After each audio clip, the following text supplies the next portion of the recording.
avec toi sur ça, et c'est aussi une des illusions dont je parlais tout à l'heure sur faire des grandes écoles. Et moi, j'ai appris a posteriori ce que voulait dire prestige. L'étymologie de prestige, et je suis allé chercher après parce que je me demandais mais pourquoi j'ai payé un crédit pour faire ce que tout le monde me rabâche, être une école prestigieuse, de grandes écoles. Et en fait, le prestige, étymologiquement, ça veut dire tromper. Ah ouais. Donc, en fait, c'est tromper son monde. Et c'est dingue d'avoir fait 6 ans d'études, d'avoir payé ses études, et on a donné quand même de l'énergie, des efforts, etc. Et en fait, sans savoir véritablement le sens de ce qu'il y avait derrière.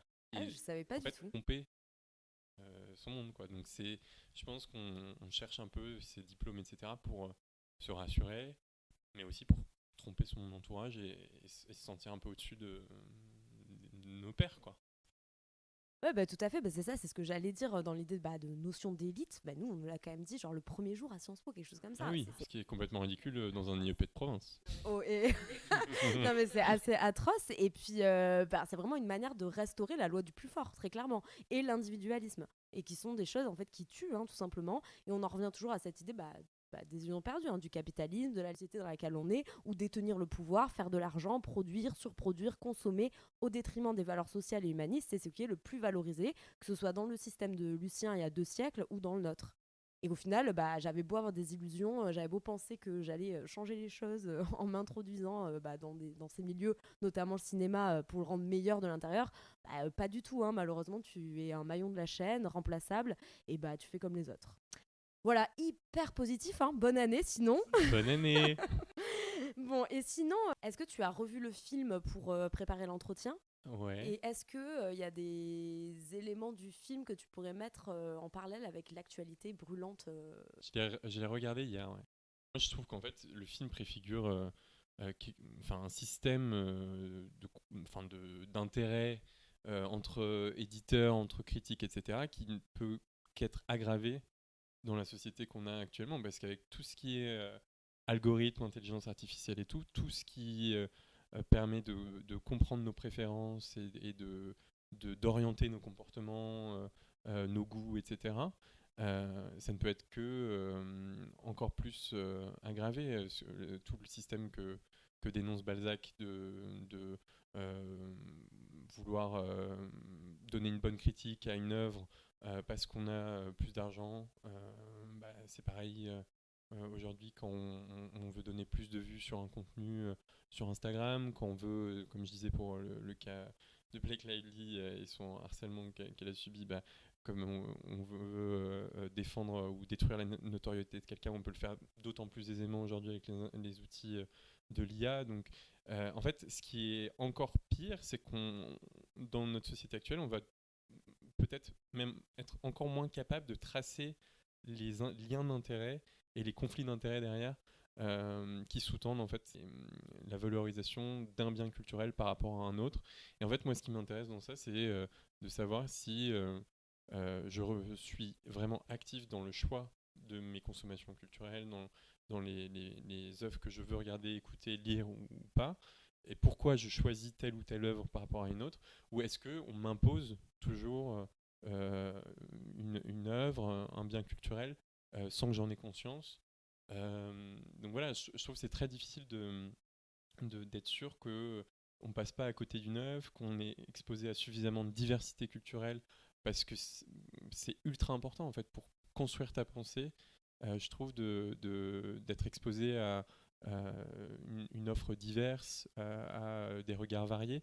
Et si c'est toujours les mêmes acteurs dominants, les mêmes groupes de presse, les mêmes groupes d'édition, les gros conglomérats de plus en plus concentrés, détenus par des milliardaires d'extrême droite parfois aussi, qui t'influence tes choix et l'œuvre ou le livre que tu as acheté demain en librairie, moi ça me pose un gros problème, et je pense que ça pose un gros problème même plus largement pour la démocratie et pour la société dans laquelle on évolue. Ouais, complètement. J'allais justement parler de ces grands milliardaires d'extrême droite qui détiennent des médias. Alors moi, j'avais pas forcément pensé à l'IA là quand je l'ai revu pour préparer l'entretien, mais effectivement, tout ça, c'est complètement lié, comme tu dis. Mais par exemple, dans le film, moi, il y a un personnage que j'adore, même s'il est très très insupportable, mais c'est le personnage joué par Vincent Lacoste. qui est quand même très très drôle. Et c'est ce que je disais. Donc il dit très clairement le journal est libéral, alors je suis libéral, toi aussi d'ailleurs. Et puis après, tu as la voix, ta voix préférée, là, le narrateur omniscient, qui dit en gros, il ne s'agissait plus d'éclairer le lecteur, mais de flatter ses opinions. Bon, très clairement, on voit les dangers du contrôle total de la presse. Et c'est on ne peut plus d'actualité avec l'Empire Bolloré, Lagardère, Dassault, Arnaud, tous ces grands fortunés ultra-conservateurs qui dominent l'information en France et qui mettent en danger, comme tu disais, la liberté d'information, la pluralité au profit de l'extrême droite et ses valeurs souvent, ses valeurs anti-républicaines, point. Voilà, et puis récemment, moi j'avais vu que, ça c'est quand même assez catastrophique, il y a l'école de journalisme, l'ESJ, qui a été rachetée par un ensemble de grands fortunés de droite, Bolloré, Arnaud, le président du MEDEF. Bon, quand même, jusqu'à aller racheter une école de journalisme, ça fait un petit peu peur sur les années à venir, quoi. Au final, comment sont formés ces gens, dans quel média va les embaucher. Voilà, ça fait un peu flipper quand même tout ça. Après, tu as des gens très bien qui refusent de participer à ça. Enfin, des gens très bien, je sais pas, je les connais pas. Mais en tout cas, ils refusent de participer à ça. Et tu as des médias indépendants. Tu as Mediapart, Blast, Politis, etc. Mais bon, c'est un poids assez minime par rapport au reste, quoi. Mais bon, ça reste d'utilité publique. Donc voilà, moi, c'est ça qui m'a vraiment frappé. Et puis, on voit le poids et l'impact que ça a sur les élections. Par exemple, Musk, qui a premier soutien de la réélection de Trump aux États-Unis, quoi. Donc, c'est assez effrayant. Et maintenant, on va parler de Lucien, ce personnage. Est-ce que tu considères que c'est un personnage universel ? Pas tellement. Franchement, je pense pas que il soit universel. Je pense pas que tout le monde soit artiste, déjà. Certains ont cette fibre, d'autres non. Euh, Dans les wannabe artistes, il y a aussi ceux qui font et ceux qui ne font pas, qui sont velléitaires. Moi, je fais plutôt partie de la deuxième catégorie, par exemple. Mais lui, pour le coup, il fait. Il a au moins le mérite de produire une œuvre de poème, etc. Au début, il est talentueux et voilà. Après, il se transforme et les gens l'influencent. Mais initialement, il est quand même talentueux et c'est un vrai artiste. On peut être touché par le personnage de Lucien, justement, quand on a quand même un peu des ambitions aussi d'artiste percé, quoi, un peu. Mais ce qui peut être universel, peut-être pas dans le personnage, mais dans le message des illusions perdues, je me permets de compléter, désolé, c'est qu'en fait, les illusions, elles peuvent par contre être euh, réplicables à toute forme d'illusion, en fait. Oui, je suis d'accord, oui, c'est pas un personnage universel dans le sens où il ne représente pas tous les humains. Effectivement, comme tu dis, c'est ça, il a quand même la permission d'être artiste, etc. Mais quand même, ça reste un parcours initiatique. Et c'est ce que tu disais tout à l'heure aussi, que c'était un roman d'apprentissage. Enfin, tu l'as pas dit comme ça, mais c'était à peu près ce que tu as voulu dire, je pense. Ouais, voilà. Et donc ça, c'est quand même une thématique récurrente en littérature. C'est un peu le Candide de Voltaire, mais dans un contexte plus moderne. Et par exemple, au début du film, il a une telle assurance, il en est presque énervant. Enfin, il est même un peu insupportable au début, Lucien. Enfin, moi je trouvais ça insupportable quand il arrive à Paris et qu'il dit j'ai de quoi tenir jusqu'à signer avec un éditeur, j'ai déjà de nombreux contacts. T'as envie de lui dire ouais, Mais ouais. il fake it until you make it, Lucien. Non, Et t'as dit Julien d'ailleurs, j'ai dit non? Julien, c'est dans le rouge ah et le non, noir. j'ai dit Lucien, je pense que j'ai même pas lu Le Rouge et le Noir. Oupsie. Non, non, Lucien, mais ouais, t'as envie de lui dire, tu vas te brûler les ailes, mon petit, retire ce sourire narquois. Mais bon, au final, Lucien, il grandit et il a un peu trop confiance en lui, certes, mais est-ce que c'est un tort? Bon, malheureusement, dans notre société, pour un artiste, un poète de son temps ou d'aujourd'hui, ça s'apprend plutôt à de la crédulité. Mais bon, en fait, il est en apprentissage, donc pour moi, c'est quand même des leçons universelles. Et ce petit Lucien, il évolue. Bon, après, il se prend de baffes quand même, mais voilà, c'est un roman d'apprentissage, je trouve. Mais tu sais que moi j'aime bien aussi le fait qu'il soit pris des baffes parce qu'il y a un autre truc qui me plaît dans Illusion perdue, c'est que je déteste le métier de critique. Ce qui est très paradoxal parce qu'on est en train de faire un podcast et on est en train de critiquer une œuvre. Mais C'est pas tout à fait pareil parce qu'on critique pas là, on se sert de l'œuvre pour parler de, tu vois. c'est une critique littéraire, je veux dire. Tu vois, c'est pas la qualité d'être critique, c'est le fait d'en faire un métier en fait. Et c'est ce qu'il fait dans Illusion perdue, mais on voit les logiques de mercantile après, derrière, etc. Mais je trouve ça. Moi, je suis contre l'idée, par exemple, qu'il n'y ait pas de saut-métier. Je pense qu'il y a des sauts-métiers. Et pour le coup, le métier de critique, j'ai très très peu d'estime pour ce genre de métier parce que je trouve que c'est toujours des gens qui, au lieu de critiquer une œuvre, feraient bien d'en faire une par eux-mêmes. Pour ça, c'est des gens frustrés un peu. Un peu. Même si Je suis sûr qu'on pourrait m'opposer qu'il y a des très bons critiques qui te permettent de valoriser une œuvre, mieux la diffuser, etc. Et qui font partie de l'écosystème de production et de valorisation de la culture, etc. Mais peu importe. C'est aussi quand même des gens qui pensent l'œuvre. Et ça peut être très Si la intéressant. critique est pure et Ça, juste c'est juste et pour qui, ça dépend. non, mais je veux dire juste par rapport à ce qu'ils pensent eux fondamentalement, pas si elle est biaisée et influencée par le fait qu'ils aient pris un biais derrière, comme ce que montre Balzac. Merci, merci. Et toi, quand tu lis l'œuvre ou quand tu regardes le film, est-ce que tu adoptes un point de vue particulier, celui de Lucien ou le tien? Moi, je pense que je suis plus Marquise d'Espard. C'est Balibar. Ah bah oui, ça te va bien. J'aurais bien aimé jouer un peu Marquise d'Espard. J'ai pas le quart du talent de Balibar, je pense, mais sa perfidie et je sais pas, on voit dans son regard qu'il est mal barré dès qu'elle le rencontre.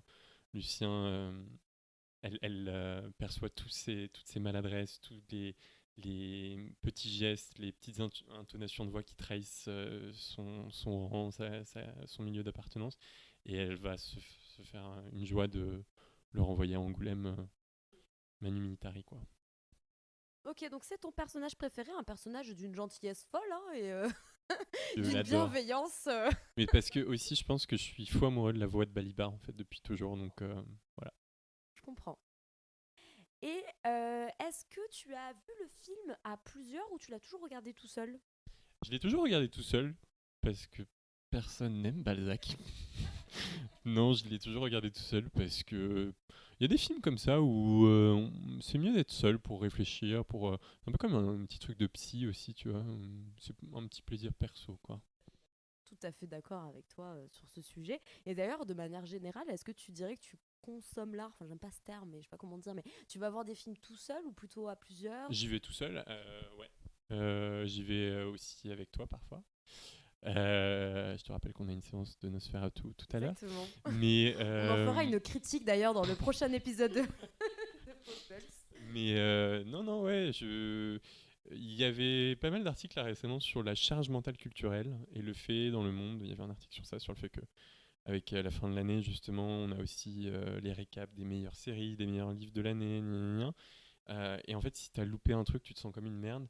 Donc c'est vrai que t'as un peu un FOMO maintenant culturel. En fait, il y a tellement de productions culturelles, il y a tellement d'œuvres qui sortent, il y en a trop même en cinéma par rapport à ce qui est capable, enfin ce qui est possible de voir. Et donc les œuvres ne trouvent plus leur public. Donc c'est normal qu'il y ait des systèmes après de critique, de prix, pour valoriser, pour distinguer une œuvre par rapport à une autre. Le problème, c'est quand quelques œuvres dans cette profusion de production littéraire, artistique, radiophonique ou j'en passe, bien que quelques œuvres trustent toutes les écoutes, toutes les vues, tous les regards. Et c'est aussi un peu, je pense, que montre Illusion perdue et Balzac finalement. Mais du coup, moi je suis un petit consommateur d'œuvres, c'est-à-dire que je vais regarder, je vais être forcément influencé par les prix, par les classements, et je vais aller vers les trucs qu'on pourrait qualifier de commercial. Mais bon, dire qu'un Goncourt est commercial, c'est un peu dans un certain milieu, voilà, mais ça reste commercial en fait. J'essaie de plus en plus d'être consomme-acteur. J'ai envie de dire, et de me tourner vers des œuvres ou des médias même aussi, vers lesquels j'irais pas forcément. Et par exemple là, je suis très content qu'on notre ami commun qui fait du journalisme maintenant, par exemple, je pense, ou d'autres amis, par exemple, m'ouvrent sur des médias ou des films vers lesquels je ne serais pas forcément allé tout seul. Ok, merci.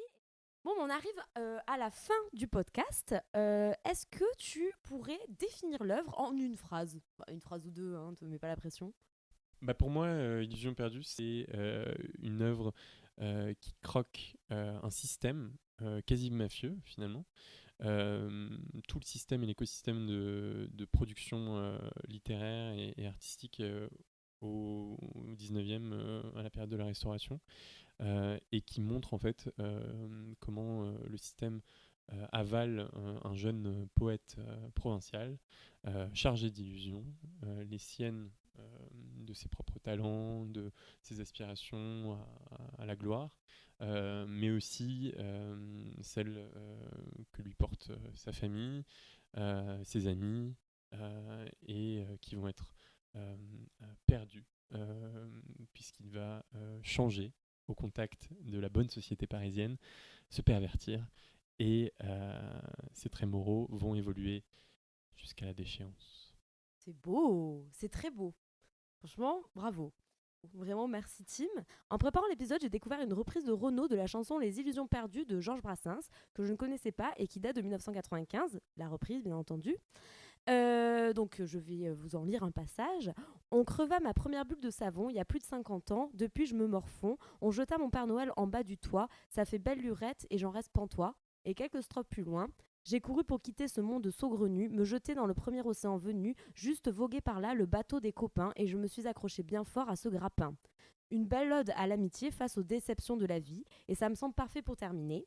Alors nous souhaitons une belle année à toutes et tous les intranquilles, aux idéalistes, aux gens qui cherchent du sens, une voie, aux gens qui doutent, aux rêveuses, aux rêveurs, aux désenchantés.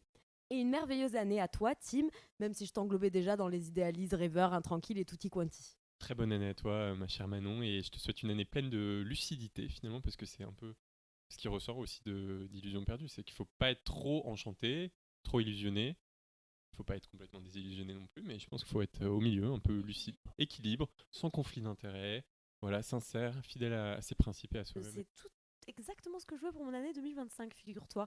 Être aligné entre mes valeurs et ma vie dans sa globalité. Parfait, parfait. Les micros sont coupés. Du coup, t'es en collaboration commerciale pour le podcast. Enfin, tu vas te faire rémunérer comment? Par C'est quelle déjà marque? vendu, c'est déjà vendu. Mais Ok, on n'en cool. parle pas, s'il te plaît. Ah, ok. T'inquiète, ils entendraient. C'était Popples. À très vite pour un nouvel épisode.